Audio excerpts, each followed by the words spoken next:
السلام عليكم ورحمة الله وبركاته. ازيكم يا حبايبي؟ عاملين ايه؟ يا رب دايما تكونوا بخير بألف خير. طبعا بحب اقول لكم في الاول وحشتوني كتير كتير كتير قوي.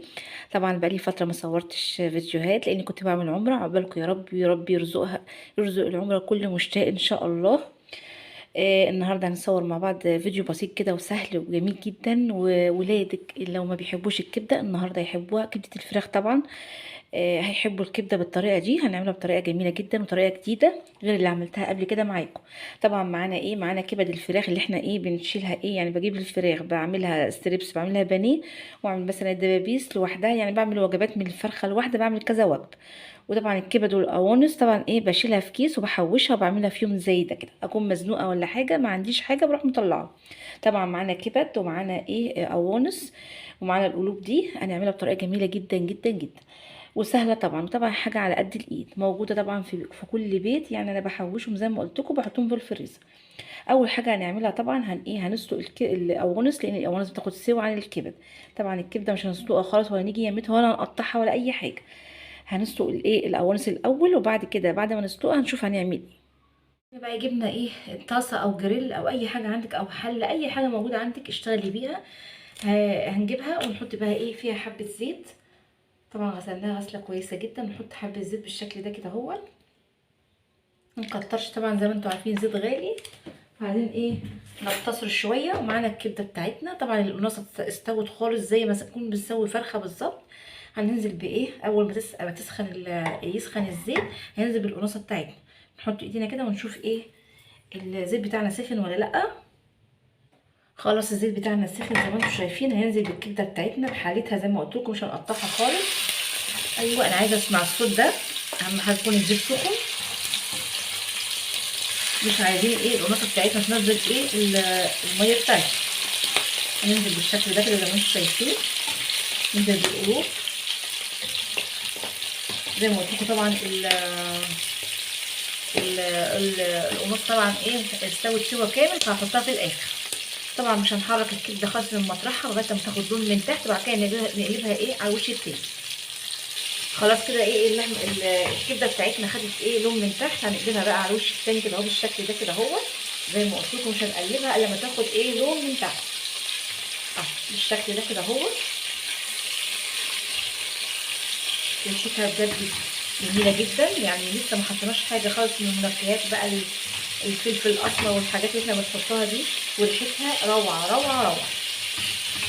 تاخد برده لون من تحت، بعد كده نسقط عليها الكبد بقى القوانص بقى. خلاص الكبده بتاعتنا خدت لون من تحت ومن فوق. هننزل بالايه بالقوانص بتاعتنا بالشكل ده كده اهو. عايزه تقطعيها مفيش مشكله، عايزه تسيبيها زي ما هي برده مفيش مشكله. نحمرهم مع بعض كويس جدا بقى. طبعا ايه قلبي براحتك هنا دلوقتي. خلاص الكبده بتاعتنا بقت يعني متماسكه، مش هتتهري مننا ولا حاجه بعد ما خدناها ايه التشويحه الجميله بتاعتنا دي كده اهو بالشكل ده كده اهو.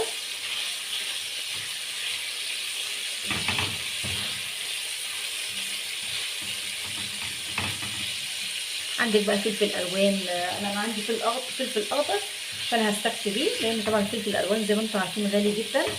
فاحنا عايزين ايه الاكله بتاعتنا تبقى اقتصاديه جدا جدا، يعني الاكله بتاعتنا النهارده مش مكلفه خالص.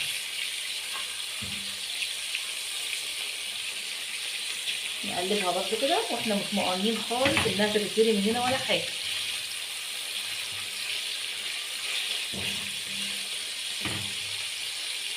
خلاص الكبده بتاعتنا والقرنصه خدت لون زي ما انتم شايفين كده. وخلي بالك طبعا هننزل بايه بفصين ثوم كده حلوين، بتدي طعم جميل جدا للكبد والقوانص.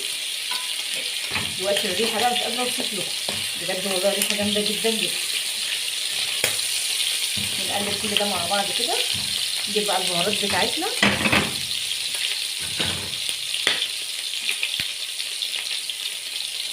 وهننزل بايه البهارات بتاعتنا.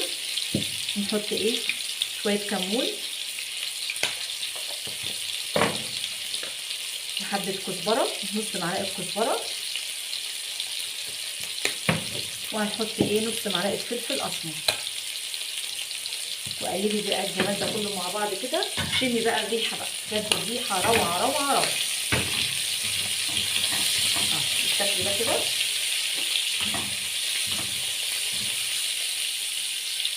وهننزل بايه بقرن فلفل اخضر زي ما قلت لكم الموجود عندكم في السوق، ولو مش موجود مفيش مشكله خالص. وهنقلب بقى ايه كل المكونات دي كلها مع بعض كويس جدا زي ما انتم شايفين كده. وهننزل بقى بالمكون اللي هيودي ايه الكبده والقوانص في حته تانيه خالص. معلقه دبس الرمان، او لو عندك صويا صوص مفيش مشكله حطي دبس الرمان، بجد بيدي طعم جميل جدا. نحط معلقه واحده بس كفايه، بيدي طعم جميل جدا للكبد والقوانص. جربيه بالطريقه دي بجد ولا تندمي. وهن ايه نقلب كل المكونات دي كلها كويس جدا مع بعض كده. طبعا لو عندك طماطميه ولا حاجه ممكن تحطي، بس انا ايه استفدت باللي انا حطيته ده. تقليبه واحده وخلاص كده الوجبه بتاعتنا اصبحت جاهزه. وهنحطها بقى ايه في طبق التقديم بتاعنا كده. طبعا ما بتاخدش سوا زي ما قلت لكم، والقناصه مستويه سويناها قبل ما نحطها. هنقلب بالشكل ده كده اهو زي ما انتم شايفين. الصوص بقى بجد انا بحب الصوص اكتر من الكبده. خلاص كده الكبده بتاعتنا خلاص اصبحت جاهزه. هنحطها بقى ايه في طبق التقديم. ده بقى شكل الكبد والقوانص بعد ما غرفناها في الطبق. بجد والله تحفه تحفه، طعمها وريحتها ملهاش حل. بجد والله يعني اجمل من اللي كنت بعملها بالاول بكتير جدا. دبس الرمان طبعا وداها في حته تانية خالص خالص. يعني ولادك لما بيحبوش الكبد والقوانص اعملها بالطريقه دي، طريقه سهله جدا وبسيطه ومش مكلفه خالص. طبعا بقى لو عجبكم الفيديو ما تنسوش بقى اللايك والشير والاشتراك في القناه عشان يوصلوا كل جديد. والسلام عليكم ورحمه الله وبركاته.